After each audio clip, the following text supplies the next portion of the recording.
ಉಪಸ್ಥಿತರಿರುವಂತಹ ಎಲ್ಲ ಕುಟುಂಬಸ್ಥರಿಗೆ, ಬಂಧು ಮಿತ್ರರಿಗೆ, ಹರಿಪ್ರಸಾದ್ ಅಣ್ಣನ ಅಭಿಮಾನಿಗಳಿಗೆ, ಸ್ನೇಹಿತ ವರ್ಗದವರಿಗೆ ಬಜೆ ಕುಟುಂಬದ ಪರವಾಗಿ ಅನಂತ ವಂದನೆಗಳನ್ನು ಸಲ್ಲಿಸ್ತಾ, ಇವತ್ತಿಗೆ ಹರಿಯಣ್ಣ ನಮ್ಮನ್ನೆಲ್ಲ ಅಗಲಿ 13ನೆಯ ದಿನ. ಈ ಕುಟುಂಬದ ಸಂಪ್ರದಾಯದ ಪ್ರಕಾರ ಈ ದಿನ ಉತ್ತರ ಕ್ರಿಯೆ ನಡೆದಿದೆ. ಮುಂದಿನ ಅಂಗವಾಗಿ ಒಂದು ಬಹಳ ಮಹತ್ವದ ಮತ್ತು ಅಗತ್ಯದ, ನನ್ನ ಪಾಲಿಗೆ ಬಹಳ ಕಷ್ಟದ ಒಂದು ಜವಾಬ್ದಾರಿ, ಅದೇನೆಂದರೆ ಹರಿಯಣ್ಣನಿಗೆ ನುಡಿ ನಮನಗಳನ್ನು ಸಲ್ಲಿಸುವಂತಹ ಒಂದು ಹೊತ್ತು. ಹರಿಯಣ್ಣನಿಗೆ ನುಡಿ ನಮನದ ಅಗತ್ಯ ನಿಜವಾಗಿಯೂ ಇದೆಯಾ ಅನ್ನುವಂಥ ಒಂದು ಪ್ರಶ್ನೆ ಬಹಳಷ್ಟು ಮಂದಿಗೆ ಕಾಡ್ತದೆ. ಯಾಕಂತಂದರೆ ನೀವು ಬೇರೆ ಬೇರೆ ಪ್ರದೇಶಗಳಿಂದ ಇಲ್ಲಿಗೆ ಇವತ್ತು ಆಗಮಿಸಿದ್ದೀರಿ. ಬರುವಾಗಲೇ ಹರಿಯಣ್ಣನ ವ್ಯಕ್ತಿತ್ವ ಎಂತಹದ್ದು ಅನ್ನುವುದರ ಒಂದು ಅನುಭವ ನಿಮಗೆ ಆಗಿರಬಹುದು.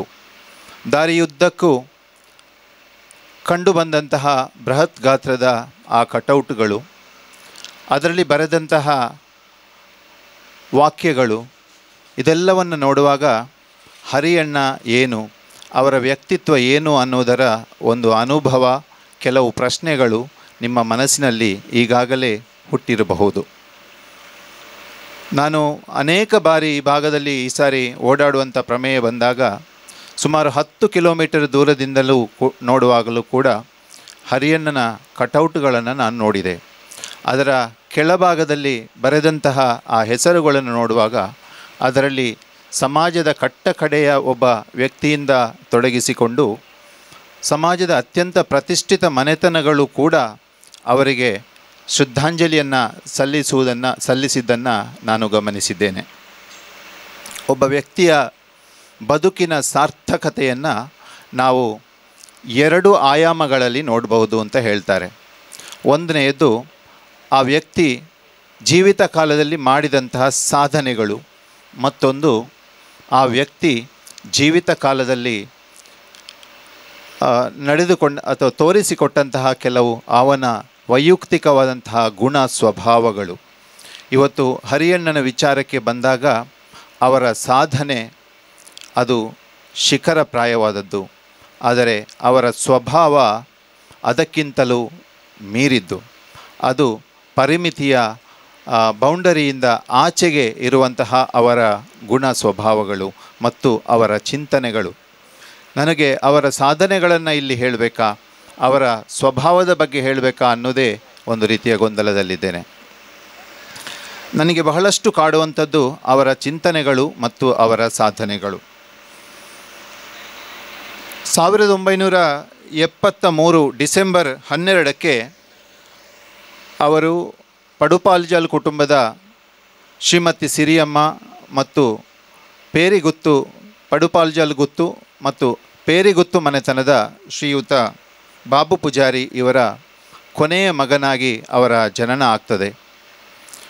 ಅವರ ಜನನದ ನಂತರ ಅಂದರೆ ಕೆಲವೇ ತಿಂಗಳುಗಳಲ್ಲಿ, ಬಹುಶಃ 4 ತಿಂಗಳ ಮಗುವಾಗಿದ್ದಾಗಲೇ ಅವರ ತಂದೆ ನಿಧನರಾಗ್ತಾರೆ. ತಾಯಿಯ ಆರೈಕೆ ಮುಖ್ಯ ಆಗ್ತದೆ. 5 ಜನ ಅಣ್ಣಂದಿರು, 4 ಜನ ಸಹೋದರಿಯರ ಆರೈಕೆಯೊಂದಿಗೆ ಪಡುಪಾಲ್ಜಾಲು ಪೇರಿ ಕುಟುಂಬದ ಅವರ ಚಿಕ್ಕಮ್ಮನವರು, ದೊಡ್ಡಮ್ಮನವರು, ಮಾವನವರ ಒಂದು ಪ್ರೀತಿಯ ಆರೈಕೆಯಿಂದ, ಹೊಸಂಗಡಿ ಜನರ ಒಂದು ಪ್ರೀತಿಯಿಂದ ಅವರು ಬೆಳೀತಾ ಹೋಗ್ತಾರೆ. ಅವರ ಪ್ರಾಥಮಿಕ ಶಿಕ್ಷಣವನ್ನು ಹೊಸಂಗಡಿಯಲ್ಲಿ, ಪ್ರೌಢ ಶಿಕ್ಷಣವನ್ನು ಮೂಡುಬಿದಿರೆಯ ಜೈನ ಕಾಲೇಜಿನಲ್ಲಿ, ಹಾಗೆ ಕಾಲೇಜು ಶಿಕ್ಷಣವನ್ನು ಶ್ರೀ ಮಹಾವೀರ ಕಾಲೇಜಿನಲ್ಲಿ ಪೂರೈಸ್ತಾರೆ. ಪ್ರಾಯಶಃ 2012ರಲ್ಲಿ ಬಾರಿಯದ ರಶ್ಮಿ ಅವರೊಂದಿಗೆ ಅವರ ವಿವಾಹದ ಜೀವನ ಪ್ರಾರಂಭ ಆಗ್ತದೆ. ಆನಂತರ ಅವರ ರಾಜಕೀಯದ ಅಥವಾ ಒಂದು ಸಾಮಾಜಿಕವಾದಂತಹ ನಾಯಕತ್ವದ ಅವಧಿ ಅವರ ಜೀವನದಲ್ಲಿ ಬಹಳ ಸಣ್ಣ ಅವಧಿಯದ್ದು ಅಂತ ಹೇಳ್ಬೋದು. ಅವರು ಬದುಕಿದ್ದು ಕೇವಲ 50 ವರ್ಷ ಆಗಿದ್ದರೂ ಕೂಡ ಸಾಧಿಸಿದ್ದು 100 ವರ್ಷಗಳ ಸಾಧನೆ. ಅವರ ಸ್ವಭಾವದ ಬಗ್ಗೆ ನಾನಿಲ್ಲಿ ಉಲ್ಲೇಖಿಸಲೇಬೇಕಾಗ್ತದೆ. ಅವರ ತಾಯಿಯ ಬಗ್ಗೆ ಇರಬಹುದು, ಅವರ ಸಹೋದರಿಯರ ಬಗ್ಗೆ ಇರಬಹುದು, ಭಾವನವರ ಬಗ್ಗೆ ಇರಬಹುದು, ಅಥವಾ ಅವರೆಲ್ಲರ ಮನೆಯ ಬಗ್ಗೆ ಇರಬಹುದು. ಅವರಿಗೆ ಎಲ್ಲಿಲ್ಲದ ಅಕ್ಕರೆ. ಅವರನ್ನು ಆಗಾಗ ಅವರಿಗೆ ದೂರವಾಣಿ ಮೂಲಕ ಮಾತನಾಡಿ ಮಕ್ಕಳ ಬಗ್ಗೆ ವಿಚಾರಿಸಿ ಅವರ ಯೋಗಕ್ಷೇಮವನ್ನು ವಿಚಾರಿಸಿದ್ದನ್ನು ನಾನು ಗಮನಿಸಿದ್ದೇನೆ. ಅವರು ನಮ್ಮ ಪಡುಪಾಲುಜಾಲು ಗುತ್ತು ಮನೆತನದ ಜೀರ್ಣೋದ್ಧಾರದ ಸಂದರ್ಭದಲ್ಲಿ ಅವರ ಕೊಡುಗೆಯನ್ನು ಯಾರೂ ಮರೆಯಲಿಕ್ಕೆ ಸಾಧ್ಯ ಇಲ್ಲ. ಇವತ್ತು ನೀವು ಪಡುಪಾಲುಜಾಲು ಕುಟುಂಬದ ಒಂದು ಮನೆಗೆ ನೀವು ಬಂದರೆ ಅದು ಅದರ ಮೂಲೆಗಳಲ್ಲಿ ಅವರ ಒಂದು ಯೋಚನೆಗಳು ಅಲ್ಲಿ ಕಂಡುಬರುತ್ತದೆ. ಪ್ರತಿ ವರ್ಷ ನಡೆಯುವಂತಹ ವಾರ್ಷಿಕ ಕಾರ್ಯಕ್ರಮಗಳಿರಬಹುದು, ವಿನೂತನವಾದಂತಹ ಕೆಲವೊಂದೊಂದು ಸತ್ಸಂಗದ ಕಾರ್ಯಕ್ರಮಗಳಿರ್ಬೋದು, ಇವೆಲ್ಲವನ್ನು ಹರಿಯಣ್ಣನೇ ಮುಂದೆ ನಿಂತು ಮಾಡುವಂಥದ್ದು ನಾವು ಗಮನಿಸಿದೆ. ಅದರಲ್ಲಿ ಹರಿಯಣ್ಣನ ಇನ್ವಾಲ್ವ್ಮೆಂಟ್ ಇಲ್ಲದೇ ಇದ್ದಾಗ ಅದು ಬಹಳ ಕಷ್ಟ ಅಂತ ಅನಿಸ್ತದೆ ನಮಗೆ. ಇವತ್ತು ಪಡುಪಾಲುಜಾಲು ಕುಟುಂಬಕ್ಕೆ ಸೇರಿಕೊಂಡಂತಹ ಅನೇಕ ಕವಲುಗಳಿದೆ. ಅಲ್ಲಿ ಬಹುಶಃ ನಾವು ಲೆಕ್ಕ ಹಾಕಿದರೆ 1000 ಮಂದಿ ಆ ಕುಟುಂಬದ ಸದಸ್ಯರಿದ್ದಾರೆ. ಆದರೆ ಅವರೆಲ್ಲರ ಪರಿಚಯ ಎಲ್ಲರಿಗೂ ಇಲ್ಲ. ಆದರೆ ಹರಿಯಣ್ಣನಿಗೆ ಅವರೆಲ್ಲರ ವೈಯಕ್ತಿಕ ಪರಿಚಯ ಇತ್ತು ಮತ್ತು ಅವರೆಲ್ಲರ ಮಧ್ಯೆ ಪಡುಪಾಲುಜಾಲು ಕುಟುಂಬ ಮತ್ತು ಅವರೆಲ್ಲರ ಮಧ್ಯೆ ಅವರು ಒಂದು ಸಂಬಂಧ ಬೆಸೆಯುವ ಕೊಂಡಿಯ ರೀತಿಯಲ್ಲಿ ಇದ್ದರು. ಹೀಗಾಗಿ ಹರಿಯಣ್ಣ ಪಡುಪಾಲುಜಾಲು ಕುಟುಂಬದ ಕಣ್ಮಣಿಯಂತೆ ಇದ್ದರು ಅಂತ ಹೇಳಬಹುದು. ಅವರು ವೈಯಕ್ತಿಕ ಜೀವನದಲ್ಲಿ ಎಂದೂ ಕೋಪಗೊಂಡವರಲ್ಲ. ಅವರ ಮಾತು ಮೃದು ಮತ್ತು ಅಷ್ಟೇ ಸಿಹಿಯಾದದ್ದು. ಅವರ ಬಾಯಿಯಿಂದ ಕೆಟ್ಟ ಮಾತುಗಳು ಬಂದದ್ದನ್ನು ಇಲ್ಲಿ ನಾನು ಸೇರಿದಂತೆ ನೀವು ಯಾರೂ ಕೇಳಿರಲಿಕ್ಕೇ ಸಾಧ್ಯ ಇಲ್ಲ. ಅಂತಹ ಒಂದು ಮೃದು ಸ್ವಭಾವದ ವ್ಯಕ್ತಿತ್ವ ಅದು ಹರಿಯಣ್ಣನದ್ದು. ಕಷ್ಟ ಅಂತ ಹೇಳಿಕೊಂಡು ಬಂದಾಗ ಹರಿಯಣ್ಣ ಎಂದು ಸ್ಪಂದಿಸದೇ ಬಿಟ್ಟವರಲ್ಲ. ತನ್ನಿಂದ ಆದಷ್ಟು ಸಹಾಯವನ್ನು ಕೈಮೀರಿ ಸಹಾಯವನ್ನು ಮಾಡಿದವರು ಶ್ರೀಯುತ ಹರಿಯಣ್ಣನವರು. ತನ್ನ ಮನೆಗೆ ನೆಂಟರು ಅತಿಥಿಗಳು ಊರಿನವರು ಬಂದಷ್ಟು ಅವರಿಗೆ ಕಮ್ಮಿ. ಅವರನ್ನು ಕರೆಸಿ ಅವರಿಗೆ ಆತಿಥ್ಯವನ್ನು ಕೊಟ್ಟು ಅವರಿಗೆ ಅನ್ನವನ್ನು ಬಡಿಸಿ ಅವರಿಗೆ ತನ್ನ ಕೈಯಿಂದ ಏನಾದರೂ ಕೊಡುವಂಥದ್ದಿದ್ದರೆ ಅದನ್ನು ಕೊಟ್ಟಷ್ಟು ಹರಿಯಣ್ಣನಿಗೆ ಕಮ್ಮಿ. ಹಾಗೆಯೇ ಯಾವತ್ತೂ ಕೂಡ ಅವರು ಪರಹಿತವನ್ನು ಬಯಸಿದವರೇ ಯಾವತ್ತೂ ಕೂಡ ಹರಿಯಣ್ಣ ಪರಹಿತವನ್ನು ಬಯಸಿದರೆ ವಿನಃ ಅವರು ಯಾವತ್ತೂ ಕೂಡ ಸ್ವಾರ್ಥದ ಬಗ್ಗೆ ಯೋಚನೆಯನ್ನು ಮಾಡಿಲ್ಲ. ತನ್ನ ಆಪ್ತರ ಬಳಿ ಇರಬಹುದು ಅಥವಾ ಇನ್ಯಾರೇ ಸಂಬಂಧಿಕರ ಬಳಿ ಇರ್ಬೋದು, ತನ್ನ ಸ್ವಂತ ಕಷ್ಟ ನಷ್ಟಗಳನ್ನು ನೋವು ಬೇಸರಗಳನ್ನು ಅವರು ಹಂಚಿಕೊಂಡವರಲ್ಲ. ಆದರೆ ಸಮಾಜದ ಕುರಿತಾದಂತಹ ಯಾವುದೇ ಒಂದು ಚಿಂತನೆಗಳಿದ್ದರೆ ಅದರ ಬಗ್ಗೆ ಗಂಟೆಗಟ್ಟಲೆ ಚರ್ಚೆಯನ್ನು ನಮ್ಮೊಂದಿಗೆ ಅವರು ಮಾಡಿದ್ದಿದೆ. ಇನ್ನು ಹರಿಯಣ್ಣನ ಬಗ್ಗೆ ನಾವು ಹೇಳ್ತಾ ಹೋದ ಹಾಗೆ ಅದು ಕಡಿಮೆ ಅನ್ನಿಸ್ತಾ ಹೋಗ್ತದೆ. ಇದು ಎಂತಹ ಒಂದು ಟಾಸ್ಕ್ ನನಗೆ ಕೊಟ್ಟದ್ದು ಅಂತಂದರೆ, ಒಬ್ಬ ಕಣ್ಣಿಲ್ಲದ ಕುರುಡನಿಗೆ ಒಂದು ಆನೆಯ ಬಗ್ಗೆ ಮಾತನಾಡು ಅಂತ ಹೇಳಿದರೆ ಅವನಿಗೆ ಹೇಗೆ ಅದಕ್ಕೆ ನ್ಯಾಯ ಕೊಡಲಿಕ್ಕೆ ಸಾಧ್ಯ ಇಲ್ಲವೋ ಹಾಗೆ ಹರಿಯಣ್ಣನಂಥ ಒಂದು ವ್ಯಕ್ತಿತ್ವವನ್ನು ವಿವರಿಸುವುದು ಅಷ್ಟೇ ಕಷ್ಟದ ಕೆಲಸ ಅಂತ ಹೇಳ್ಬೋದು. 2005ರಲ್ಲಿ ಅವರು ಸಾಮಾಜಿಕ ಜೀವನಕ್ಕೆ ಕಾಲಿರಿಸ್ತಾರೆ. ಅವರ ಸಹೋದರ ರತ್ನಾಕರ ಅವರ ಒತ್ತಾಸೆಗೆ ಬಲಿಬಿದ್ದು ಅವರು ರಾಜಕೀಯ ಜೀವನವನ್ನು ಪ್ರವೇಶಿಸ್ತಾರೆ. 2005ರಿಂದ 2025ರವರೆಗೆ ಅವರದ್ದು ಬಿಡುವಿಲ್ಲದ ಒಂದು ನಾಯಕತ್ವದ ಒಂದು ಕಾಲಘಟ್ಟ ಅಂತ ಹೇಳ್ಬೋದು. 2005ರಲ್ಲಿ ಹರಿಯಣ್ಣ ಗ್ರಾಮ ಪಂಚಾಯಿತಿಗೆ ಆಯ್ಕೆ ಆಗ್ತಾರೆ. ಮೊದಲ 10 ವರ್ಷ ಅವರು ಹೊಸಂಗಡಿ ಗ್ರಾಮ ಪಂಚಾಯತ್ನ ಅಧ್ಯಕ್ಷರಾಗಿ ಕೆಲಸ ಮಾಡ್ತಾರೆ. ಆ ಮೂಲಕ ದಕ್ಷಿಣ ಕನ್ನಡ ಜಿಲ್ಲೆಯ ಅತಿ ಚಿಕ್ಕ ಪ್ರಾಯದ ಅತ್ಯಂತ ಸಣ್ಣ ಪ್ರಾಯದ ಗ್ರಾಮ ಪಂಚಾಯತ್ ಅಧ್ಯಕ್ಷ ಅನ್ನುವಂಥ ಹೆಗ್ಗಳಿಕೆ ಕೂಡ ಹರಿಯಣ್ಣನದ್ದಾಗಿತ್ತು. ಇಂತಹ ಸಂದರ್ಭದಲ್ಲಿ ಹರಿಯಣ್ಣ ಕೈಗೊಂಡಂತಹ ಕೆಲವು ವಿನೂತನವಾದಂತಹ ಯೋಜನೆಗಳು ಪ್ರಾಯಶಃ ಈ ವೇದಿಕೆಯಲ್ಲಿ ಅದು ಎಷ್ಟು ಪ್ರಸ್ತುತ ಗೊತ್ತಿಲ್ಲ. ಆದರೂ ಇದು ನಾನು ಕೆಲವನ್ನಷ್ಟೇ ಉಲ್ಲೇಖಿಸಬೇಕಾಗ್ತದೆ. ಅವರು ಪರಿಸರದ ಬಗ್ಗೆ ಕೈಗೊಂಡಂತಹ ಕೆಲವು ವಿನೂತನವಾದಂತಹ ಕಾರ್ಯಕ್ರಮಗಳಿರ್ಬೋದು, ಸಂಘಟನೆಯ ಕೆಲವೊಂದೊಂದು ಕಾರ್ಯಕ್ರಮಗಳಿರ್ಬೋದು, ಗ್ರಾಮ ಸ್ವರಾಜ್ಯವನ್ನು ಒಂದು ಇಂಪ್ಲಿಮೆಂಟ್ ಮಾಡುವ ದೃಷ್ಟಿಯಿಂದ ಅವರು ಕೈಗೊಂಡಂತಹ ಕೆಲವು ಕಾರ್ಯಕ್ರಮಗಳಿರ್ಬೋದು. ಇದು ಹೊಸಂಗಡಿಯಲ್ಲಿ ಮಾತ್ರ ಕಂಡುಬಂದಂತಹ ಯುನಿಕ್ ಕೆಲವು ಅಚೀವ್ಮೆಂಟ್ಸ್ ಅಂತ ನಾವು ಹೇಳಬಹುದು. ಅವರ ವಿನೂತನ ಯೋಜನೆಗಳಲ್ಲಿ ಒಂದು ಅಂದರೆ ಸಾಧಾರಣ 20 ವರ್ಷದ ಹಿಂದಿನ ದಿನಗಳನ್ನು ನಾವು ಊಹಿಸಿಕೊಳ್ಬೇಕು. ಆ ದಿನಗಳಲ್ಲಿ ಹರಿಯಣ್ಣನ ತಲೆಯಲ್ಲಿ ಪ್ಲಾಸ್ಟಿಕ್ ಮುಕ್ತ ಹೊಸಂಗಡಿಯನ್ನು ನಿರ್ಮಿಸಬೇಕು ಅನ್ನುವಂತಹ ಒಂದು ಆಲೋಚನೆ ಆ ದಿನಗಳಲ್ಲಿ ಹೊಳೆದಿತ್ತು.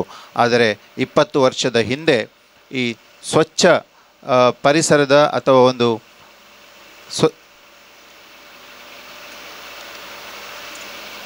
ಪ್ಲಾಸ್ಟಿಕ್ ಮುಕ್ತ ಹೊಸಂಗಡಿಯನ್ನು ನಿರ್ಮಿಸುವಂತಹ ಒಂದು ವಿನೂತನವಾದ ಯೋಜನೆಯನ್ನು ಹರಿಪ್ರಸಾದರು ತೆಗೆದುಕೊಳ್ತಾರೆ.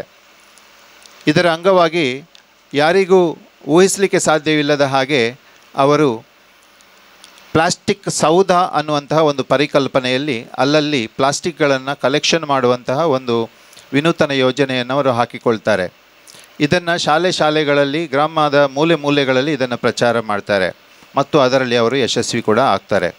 ಇದನ್ನು ಗಮನಿಸಿದ ಆಗಿನ ಜಿಲ್ಲಾ ಅಧಿಕಾರಿಗಳಾಗಿದ್ದಂತಹ ಭರತ್ಲಾಲ್ ಮೀನಾ IAS ಅಧಿಕಾರಿಗಳು ತಕ್ಷಣ ಹೊಸಂಗಡಿಗೆ ಧಾವಿಸಿ ಬಂದು ಅದನ್ನು ಗಮನಿಸ್ತಾರೆ ಮತ್ತು ಅದರಿಂದ ಅವರು ಇಂಪ್ರೆಷನ್ಗೆ ಒಳಗಾಗಿ ಈ ಒಂದು ಕಾರ್ಯಕ್ರಮವನ್ನು ಇಡೀ ಜಿಲ್ಲೆಗೆ ಅಳವಡಿಸಬೇಕು ಅನ್ನುವಂತಹ ಆದೇಶವನ್ನು ಅವರು ಹೊರಡಿಸ್ತಾರೆ.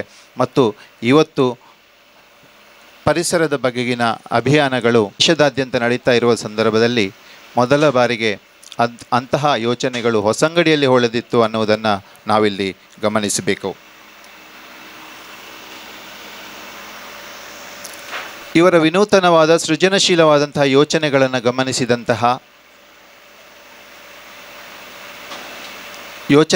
ಗಮನಿಸಿದಂತಹ ಸರಕಾರ ಕೂಡ ಹೊಸಂಗಡಿ ಗ್ರಾಮ ಪಂಚಾಯತನ್ನು ರಾಜ್ಯದ ಅತ್ಯುತ್ತಮ ಗ್ರಾಮ ಪಂಚಾಯತ್ ಅಂತ ಆಯ್ಕೆ ಮಾಡಿ ಅವರನ್ನು ರಾಜ್ಯ ಮಟ್ಟದ ಪ್ರಶಸ್ತಿಯನ್ನು ಕೊಡ್ತದೆ. ಅಂದರೆ ಗಮನಿಸಬೇಕು, ನಮ್ಮ ರಾಜ್ಯದ 6,500 ಗ್ರಾಮ ಪಂಚಾಯತ್ಗಳನ್ನು ಹಿಂದಿಕ್ಕಿ ಹೊಸಂಗಡಿ ಒಂದು ಇಂತಹ ಒಳ್ಳೆಯ ವಿಚಾರಕ್ಕೆ ಹೆಸರಾಗ್ತದೆ ಅಂತಂದರೆ ಅದರ ಹಿಂದೆ ಹರಿಪ್ರಸಾದರ ಚಿಂತನೆಗಳನ್ನು ನಾವು ಗಮನಿಸಬೇಕು ಮತ್ತು ಅದಕ್ಕೆ ಹೆಮ್ಮೆ ಪಡಬೇಕು. ಕ್ರಮೇಣ ಅವರ ವಿನೂತನ ಯೋಜನೆಗಳು ಎಲ್ಲಿಯವರೆಗೆ ಮುಟ್ತದೆ ಅಂತಂದರೆ ಕೊನೆಗೆ ಹೊಸಂಗಡಿ ಗ್ರಾಮ ಪಂಚಾಯಿತು ರಾಷ್ಟ್ರ ಪ್ರಶಸ್ತಿಗೂ ಕೂಡ ಆಯ್ಕೆಯಾಗ್ತದೆ. ಅಷ್ಟೇ ಅಲ್ಲ, ಹರಿಪ್ರಸಾದರು ರಾಷ್ಟ್ರ ಮಟ್ಟದ ಪಂಚಾಯತ್ಗಳ ಅಭಿವೃದ್ಧಿಯನ್ನು ಅವಲೋಕಿಸುವಂತಹ ತೀರ್ಪುಗಾರರ ತಂಡದ ಒಬ್ಬರ ಸದಸ್ಯರಾಗಿ ಹರಿಪ್ರಸಾದರು ಆಯ್ಕೆಯಾಗ್ತಾರೆ. ಮತ್ತು ಆ ಮೂಲಕ ಅವರು ಮಧ್ಯಪ್ರದೇಶ, ಛತ್ತೀಸ್ಗಢ, ತಮಿಳುನಾಡಿನಂತಹ ರಾಜ್ಯಗಳಿಗೆ ತೀರ್ಪುಗಾರರಾಗಿ ಭೇಟಿ ನೀಡಿ ಅವರು ಪಂಚಾಯತ್ನ ಅಭಿವೃದ್ಧಿ ಕಾಮಗಾರಿಗಳಿಗೆ ತೀರ್ಪುಗಾರರಾಗಿ ಭಾಗವಹಿಸಿದ್ದನ್ನು ನಾವಿಲ್ಲಿ ಉಲ್ಲೇಖಿಸಬೇಕಾಗ್ತದೆ. ಹರಿಯಣ್ಣನ ಚಿಂತನೆಗಳು, ಅವರ ಸಾಧನೆಗಳು ಬೆಟ್ಟದಷ್ಟು, ಅವರ ಚಿಂತನೆಗಳು ಅಷ್ಟೇ ಆಳವಾದದ್ದು. ಗ್ರಾಮ ಸ್ವರಾಜ್ಯದ ಕನಸನ್ನು ಅವರು ಹೊಸಂಗಡಿಯಲ್ಲಿ ನನಸು ಮಾಡಿದರು.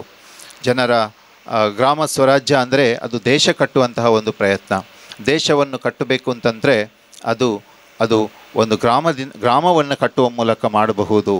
ಗ್ರಾಮವನ್ನು ಕಟ್ಟಬೇಕಾದರೆ ಒಂದು ಕುಟುಂಬವನ್ನು ಕಟ್ಟುವ ಮೂಲಕ ಮಾಡಬಹುದು. ಕುಟುಂಬವನ್ನು ಕಟ್ಟುವುದಂದರೆ ಅದು ಜನರ ಮನಸ್ಸನ್ನು ಕಟ್ಟುವ ಮೂಲಕ ಮಾಡಬಹುದು ಅನ್ನುವಂತಹ ಆಲೋಚನೆ ಅವರದ್ದಾಗಿತ್ತು. ಹಾಗಾಗಿ ಗ್ರಾಮದ ಜನರಿಗೆ ಪರಿಸರದ ನೈರ್ಮಲ್ಯದ ಬಗ್ಗೆ, ತನ್ನ ಸಾರ್ವಜನಿಕ ಆಸ್ತಿಪಾಸ್ತಿಗಳನ್ನು ರಕ್ಷಣೆ ಮಾಡುವುದರ ಕುರಿತಾಗಿ ಅವರು ಒಂದು ಶುಗರ್ ಕೋಟೆಡ್ ಆದಂತಹ ಒಂದು ಸಿಹಿಯಾದ ಮಾತುಗಳ ಮೂಲಕ ಅಲ್ಲಲ್ಲಿ ಅಭಿಯಾನವನ್ನು ಕೈಗೊಂಡು ಅದರಲ್ಲಿ ಕಾರ್ಯಕ್ರಮಗಳನ್ನು ಅವರು ನಿರ್ವಹಿಸ್ತಾ ಇದ್ದರು. ಕಾರ್ಯಕ್ರಮಗಳನ್ನು ನಿರ್ವಹಿಸುವುದು ಅಂತಂದರೆ ಕೇವಲ ಕಾಟಾಚಾರಕ್ಕೆ ಕಾರ್ಯಕ್ರಮ ಮಾಡೋದಾಗಿರಲಿಲ್ಲ, ಅದರ ಅನುಷ್ಠಾನದ ಕುರಿತಾಗಿ ಅವರು ಬಹಳಷ್ಟು ಚಿಂತನೆಗಳನ್ನು ಮಾಡ್ತಾಯಿದ್ರು. ಈ ಭಾಗದ ಚಿಂತಕರನ್ನು ಎಲ್ಲ ಅದರಲ್ಲಿ ಒಟ್ಟು ಸೇರಿಸಿ ಯಾವ ರೀತಿಯಲ್ಲಿ ಅದನ್ನು ಇಂಪ್ಲಿಮೆಂಟ್ ಮಾಡಬಹುದು ಅನ್ನೋದರ ಬಗ್ಗೆ ಯೋಚನೆಗಳು ಸಾಗ್ತಾ ಇತ್ತು. ಅವರ ಕಾರ್ಯಕ್ರಮಗಳಿಗೆ ಕೊಟ್ಟಂತಹ ಹೆಸರುಗಳೇ ಅದು ಅನನ್ಯವಾದದ್ದು ಮತ್ತು ಅಪರೂಪವಾದದ್ದು. ಮೊದಲನೇದಾಗಿ ಅವರ ಕೆಲವನ್ನು ಹೆಸರಿಸುವುದಿದ್ದರೆ ಅವರ ಕೆಲವು ಯೋಜನೆಗಳನ್ನು ಗಮನಿಸಿ. ಅದು ನನ್ನ ಮನೆ ನನ್ನ ರಸ್ತೆ, ನನ್ನ ಶಾಲೆ ಸ್ವಚ್ಛ ಶಾಲೆ, ನನ್ನ ಮನೆ ವ್ಯಾಜ್ಯ ಮುಕ್ತ ಮತ್ತು ತ್ಯಾಜ್ಯ ಮುಕ್ತ ಮನೆ, ನನ್ನ ಮನೆ ಅದು ವಿದ್ಯುತ್ ಮಿತವ್ಯಯದ ಮನೆ. ಈ ಥರದ ಒಂದು ವಿನೂತನವಾದಂತಹ ಮತ್ತು ಬೇರೆ ಕಡೆ ಸಿಗದಂತಹ ಕೆಲವು ಕಾರ್ಯಕ್ರಮಗಳನ್ನು ಅವರು ಹಮ್ಮಿಕೊಳ್ತಾರೆ. ಒಂದನ್ನಂತೂ ಇಲ್ಲಿ ನಾನು ಉಲ್ಲೇಖಿಸಲೇಬೇಕು. ಸಮೀಪದ ಒಂದು ಗ್ರಾಮ ಇದೆ. ಆ ಗ್ರಾಮ ಹೊಸಂಗಡಿ ಗ್ರಾಮ ಪಂಚಾಯತಿಗೆ ಸೇರುವಂಥ ಒಂದು ಗ್ರಾಮ ಇದೆ. ಆ ಗ್ರಾಮದಲ್ಲಿ ಒಂದಷ್ಟು ಅರ್ಹ ಬಡ ಕುಟುಂಬಗಳನ್ನು ಅವರು ಇತ್ತೀಚೆಗಷ್ಟೇ ಆಯ್ಕೆ ಮಾಡಿ ಆ ಎಲ್ಲ ಮನೆಗಳಿಗೂ ಕೂಡ ಸೌರ ವಿದ್ಯುತ್ತನ್ನು ಬೇರೆ ಬೇರೆ ಸೋರ್ಸ್ನ ಮೂಲಕ ಅದಕ್ಕೆ ಸಂಪನ್ಮೂಲ ಸಂಗ್ರಹಿಸಿ ಎಲ್ಲ ಮನೆಗೂ ಕೂಡ ಸೌರ ವಿದ್ಯುತ್ತನ್ನು ಒದಗಿಸಿಕೊಡುವಂತಹ ಒಂದು ಕೆಲಸವನ್ನು ಮಾಡುವುದರ ಮೂಲಕ ಅದನ್ನು ಸಂಪೂರ್ಣ ಸೌರ ಗ್ರಾಮವಾಗಿ ಅವರು ಅದನ್ನು ಬದಲಾಯಿಸಿದರು.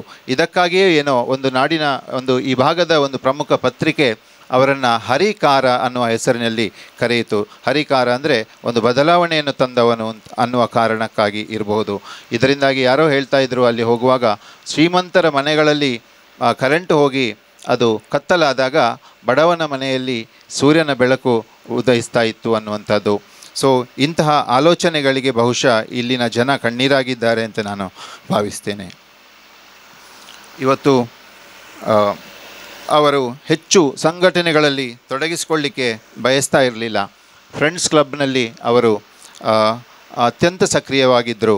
ಯುವವಾಹಿನಿಯಲ್ಲಿ ಅತ್ಯಂತ ಸಕ್ರಿಯವಾಗಿದ್ದರು. ಇನ್ನಿತರ ಅನೇಕ ಸಂಘ ಸಂಸ್ಥೆಗಳು ಅವರನ್ನು ಆಹ್ವಾನಿಸಿದ್ದರೂ ಕೂಡ ಹರಿಯಣ್ಣ ನಯವಾಗಿ ಅದರಿಂದ ಹಿಂದೆ ಸರಿದು ಅವರಿಗೆಲ್ಲ ಸಹಕಾರವನ್ನು ಕೊಟ್ಟರು. ಇವತ್ತು ಪಕ್ಕದ ಮೂಡಬಿದ್ರೆ ಇರಬಹುದು, ಸಿದ್ದಕಟ್ಟೆ ಇರಬಹುದು, ಬೆಳ್ತಂಗಡಿ ಇರಬಹುದು,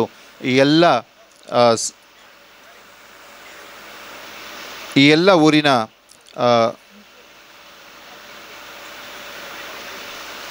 ಈ ಎಲ್ಲ ಪಟ್ಟಣಗಳ ಅದೆಷ್ಟೋ ಲಯನ್ಸು, ರೋಟರಿ ಅಂಥ ಸಂಘಟನೆಗಳು ಹರಿಯಣ್ಣನ ಸಂಪರ್ಕಿಸಿ ಅವರಿಂದ ಅವರ ವರ್ಚಸ್ಸನ್ನು ವೃದ್ಧಿಸಿಕೊಂಡದ್ದನ್ನು ನಾನು ಗಮನಿಸಿದ್ದೇನೆ. ಹರಿಯಣ್ಣನ ಬಗ್ಗೆ ಹೇಳಲೇಬೇಕಾದದ್ದು ಅವರ ಆರೋಗ್ಯದ ಬಗ್ಗೆ ಇದ್ದಂತಹ ಕಾಳಜಿ. ಆದರೆ ಅವರು ಸ್ವಂತ ಆರೋಗ್ಯವನ್ನು ಕಡೆಗಣಿಸಿ ಗ್ರಾಮಸ್ಥರ ಅಥವಾ ಸಮಾಜದ ಆರೋಗ್ಯದ ಕಡೆಗೆ ವಿಶೇಷವಾದಂತಹ ಗಮನವನ್ನು ಅವರು ಹರಿಸಿದರು. ಮೂಡಬಿದ್ರೆಯ ಆಳ್ವಾಸ ಆಸ್ಪತ್ರೆಯು ಸೇರಿದ ಹಾಗೆ ಇಡೀ ಜಿಲ್ಲೆಯ ಅನೇಕ ಆಸ್ಪತ್ರೆಗಳೊಂದಿಗೆ ಅವರು ನೇರ ಸಂಪರ್ಕದಲ್ಲಿದ್ದು ಇಲ್ಲಿ ಹಲವಾರು ಆರೋಗ್ಯ ಸಂಬಂಧಿ ಶಿಬಿರಗಳನ್ನು ಅವರು ಆಯೋಜಿಸಿದರು. ಅವರು ಅದರಲ್ಲಿ ಮುಖ್ಯವಾಗಿ ನೇತ್ರ ತಪಾಸಣೆ ಅಂಥದ್ದಿರಬಹುದು ಅಥವಾ ಹೃದಯ ತಪಾಸಣೆ ಅಂಥದ್ದಿರಬಹುದು, ಜನರಲ್ ಚೆಕಪ್ ಇರಬಹುದು, ರಕ್ತದಾನದಂತಹ ಶಿಬಿರಗಳಿರ್ಬೋದು. ಹೀಗೆ ನೂರಾರು ಅವರಿಂದ ಪ್ರಯೋಜನಕ್ಕೆ ಪಡೆದುಕೊಂಡು ಮುಖ್ಯವಾಗಿ ಇಲ್ಲಿ ಅನೇಕ ಜನ ನನ್ನ ಹತ್ರ ಆಗಾಗ ಹೇಳಿದರು, ಇಡೀ ನಾರಾವಿ ಜಿಲ್ಲಾ ಪಂಚಾಯತ್ನ ಒಂದು ಕ್ಷೇತ್ರದಲ್ಲಿ 1000ಕ್ಕಿಂತ ಹೆಚ್ಚು ಸಹೋದರಿಯರ ಗರ್ಭಕೋಶದ ಸಮಸ್ಯೆಗೆ ಅವರು ಸರ್ಜರಿಯ ವ್ಯವಸ್ಥೆಯನ್ನು ಮಾಡಿಕೊಟ್ಟಿದ್ದಾರೆ. ಅದರಷ್ಟು ಬಹಳಷ್ಟು ಖರ್ಚನ್ನು ಅವರು ಸ್ವಂತ ಕೈಯಿಂದ ಮಾಡಿದ್ದಾರೆ ಅನ್ನೋದನ್ನು ನಾವು ಗಮನಿಸಬೇಕು. ಹೀಗೆ ಸಮಯದ ಒಂದು ಅಭಾವ ನಮ್ಮಲ್ಲಿ ಇದೆ. ಹೀಗೆ ಅವರು ಜನವರಿ 11ರಂದು ನಮ್ಮನ್ನೆಲ್ಲ ಬಿಟ್ಟು ಅಗಲಿ ಹೋದರು. ಅವರ ಸಹೋದರ ಧರಣೇಂದ್ರ ಕುಮಾರ್ ಅವರು ನನ್ನ ಹತ್ರ ಹೇಳಿದರು, ಅವರು ನಿಧನ ಹೊಂದುವುದಕ್ಕಿಂತ ಒಂದು 4 ವಾರದ ಹಿಂದಿನ ಒಂದು ಆದಿತ್ಯವಾರ ಆ ಭಾಗದ ಎಲ್ಲ ಹಿಂದುಳಿದ ವರ್ಗದ ಜನರನ್ನು ಕರೆಸಿ ಅವರಿಗೆ ತರಕಾರಿಯ ಸಸಿಗಳನ್ನು ವಿತರಿಸಿ ಅದನ್ನು ಹೇಗೆ ಬೆಳೆಸಬೇಕು ಎಂಬುದರ ಬಗ್ಗೆ ಹೇಳಿ ಅವರಿಗೆ ಭರ್ಜರಿಯಾದಂಥ ಭೋಜನದ ವ್ಯವಸ್ಥೆಯನ್ನು ಮಾಡಿದರು. ಅವರು ತೀರುವುದಕ್ಕಿಂತ 3 ವಾರದ ಹಿಂದಿನ ಆದಿತ್ಯವಾರ ಆ ಭಾಗದ ರೈತರನ್ನು ಕರೆಸಿ ಅವರಿಗೆ ಸಸಿಯ ವಿತರಣೆಯನ್ನು ಮಾಡಿ ಭರ್ಜರಿ ಊಟದ ವ್ಯವಸ್ಥೆಯನ್ನು ಮಾಡಿ ಮನೆಗೆ ಕಳಿಸಿಕೊಟ್ರು. ಅವರು ತೀರಿ ಹೋಗುವುದಕ್ಕಿಂತ 2 ವಾರದ ಹಿಂದೆ ಈ ಭಾಗದ ಎಲ್ಲ ರಸ್ತೆಗಳನ್ನು JCPಯನ್ನು ತರಿಸಿ ಅಗಲೀಕರಣ ಮಾಡುವಂತಹ ಒಂದು ಕೆಲಸವನ್ನು ಮಾಡಿದರು. ಅವರು ತೀರುವುದಕ್ಕಿಂತ 1 ವಾರದ ಹಿಂದಿನ ಆದಿತ್ಯವಾರ ನಮ್ಮ ಕುಟುಂಬದ ಪಡುಪಾಲ್ಜಾಲ್ ಕುಟುಂಬದ ನವ ವಧೂವರರನ್ನು ಅವರ ಮನೆಗೆ ಕರೆಸಿ ಅವರಿಗೆ ಔತಣ ಕೂಟವನ್ನು ಏರ್ಪಡಿಸಿ ಅವರಿಗೆ ಭೋಜನದ ವ್ಯವಸ್ಥೆಯನ್ನು ಮಾಡಿದರು. ಅವರು ತೀರಿದ ದಿನ ಈ ಭಾಗದ ಎಲ್ಲ ಸಮಾನ ವಯಸ್ಕರನ್ನು ಸೇರಿಸಿ ಅವರಿಗೆ ಒಂದು ಆಟೋಟದ ಸ್ಪರ್ಧೆಯನ್ನು ಏರ್ಪಡಿಸಿ ಭರ್ಜರಿ ಊಟದ ವ್ಯವಸ್ಥೆಯನ್ನು ಮಾಡಿ ಅವರೆಲ್ಲರನ್ನು ಒಟ್ಟು ಸೇರಿಸಿ ಅವರು ಏಕಾಂಗಿಯಾಗಿ ಈ ಜಗತ್ತನ್ನು ಬಿಟ್ಟು ಹೋದರು. ಅವರು ಅಗಲಿದ ದಿನ ಅದು ಪ್ರಪಂಚ ಈ ದೇಶವನ್ನು ನೋಡಿದ ದಿನ. ಅದು ಸ್ವಾಮಿ ವಿವೇಕಾನಂದರು ಈ ಜಗತ್ತನ್ನು ಬಿಟ್ಟು ಹೋದ ದಿನ. ಅದು ಇಂಟರ್ನ್ಯಾಷನಲ್ ಯೂತ್ ಡೇ.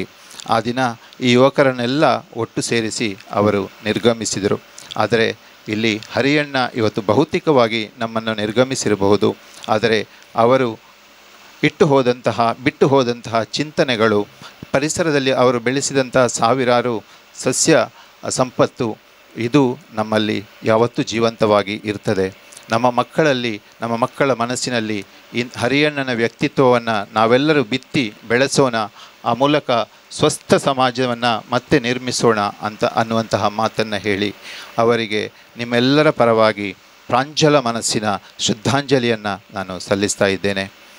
ಇನ್ನು ಮುಂದಕ್ಕೆ ಅವರ ಭಾವಚಿತ್ರಕ್ಕೆ ಒಂದು ನಿಮಿಷ ಎಲ್ಲರೂ ಎದ್ದು ನಿಂತು ಅವರಿಗೆ ಮೌನ ಪ್ರಾರ್ಥನೆಯ ಮೂಲಕ ಚಿರಶಾಂತಿಯನ್ನು ಕೋರಬೇಕು ಅಂತ ಎಲ್ಲರಲ್ಲಿ ವಿನಂತಿಸ್ತೇನೆ.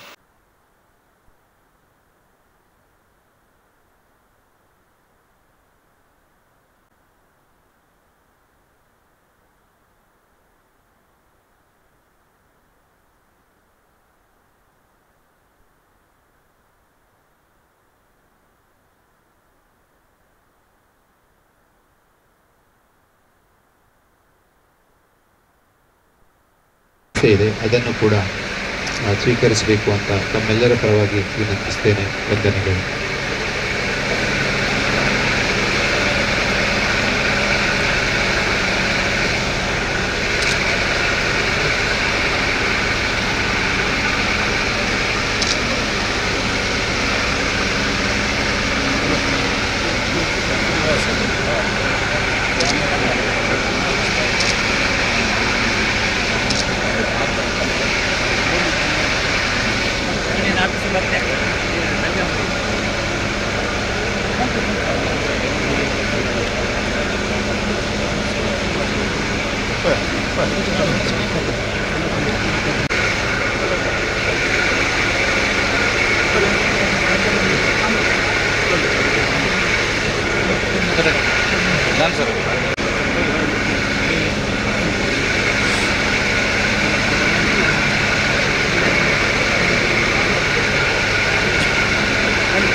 Satu.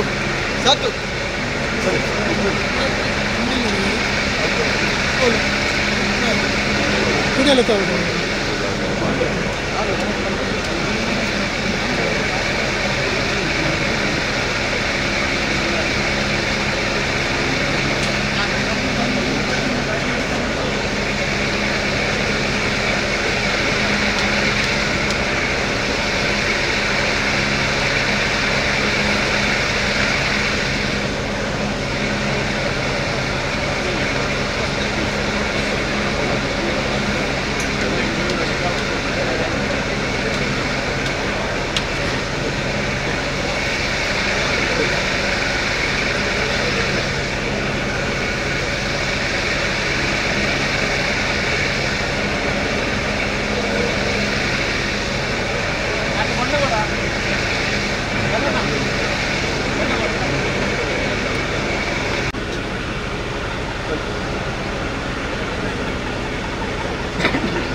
ఉంటానండి అల్ప రస్తా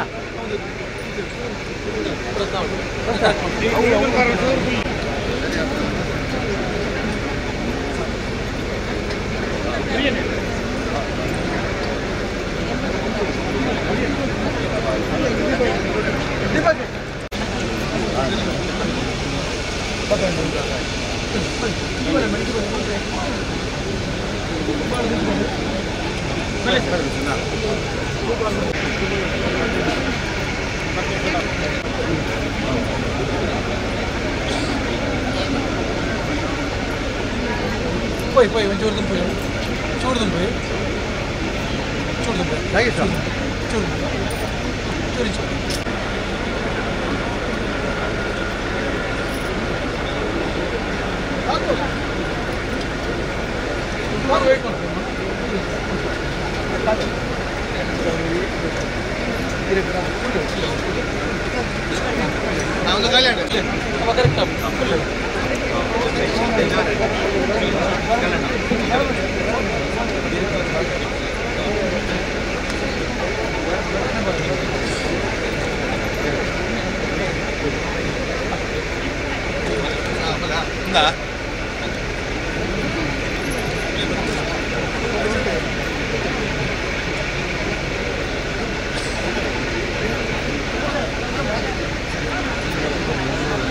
para anda ini saya itu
ಬಂದು ಬುಂಡ ಬುಂಡ ಒಳ್ಳೆ ಒಳ್ಳೆ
ಅದೇನು ಬರುತ್ತೆ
ಕರ್ಕೊಂಡು ಹೋಗ್ತೀರಾ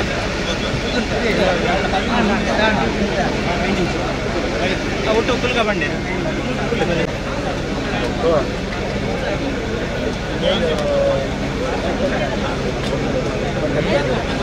ಎದುರಲ್ಲಿ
ಹಲೋ ಹಾಂ ಕೆಳಗಡೆ ಬಿಟ್ಟು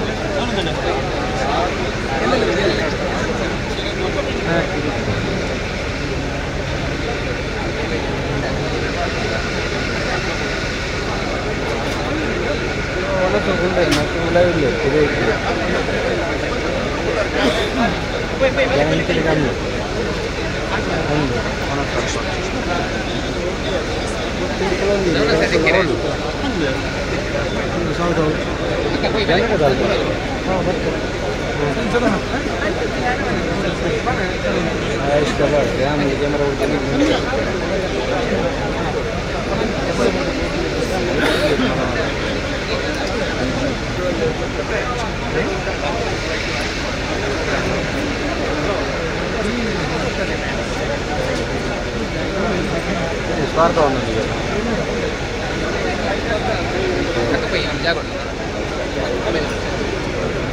ಒಳ್ಕೊಂಡು ಹೂವುದೇ ನಾರದಾಕಿ ಒಂದು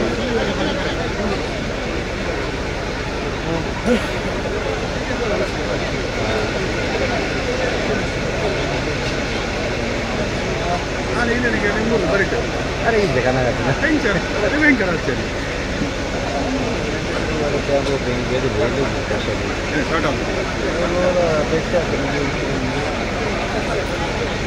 ಬೆಚ್ಚೊಂದು ಕೈ ಬರ್ತೇನೆ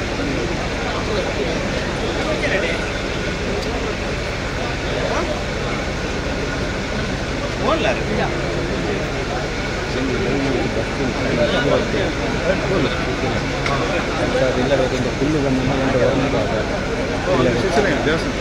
ಅಲ್ಲಿ ವಧುಕ ಮಹೋತ್ಸವ ವೈಕುಂಠ ಬಂದಿದ್ದೇವೆ ಶಿಕ್ಷಣ ಬಂದಿದ್ದೇವೆ.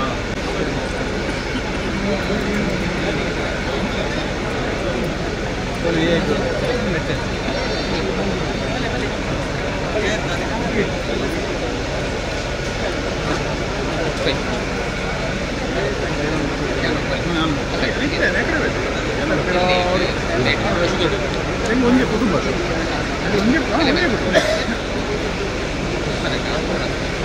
ಪ್ರತಿ ಮೇನ್ ಏಳು ಜನ ನಾನಿದೆ ಏರ್ ಮೇಂಟೆ ಅಂತ ಬೇರೆ ಅವ್ರು ಕಾಲ್ಜಾಲ ಬಂಟೋಳ ಕಾಲು ಹನ್ನೆರಡು ಮುಂದೆ ಮೇನ್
ಕುಡಿತಾನೆ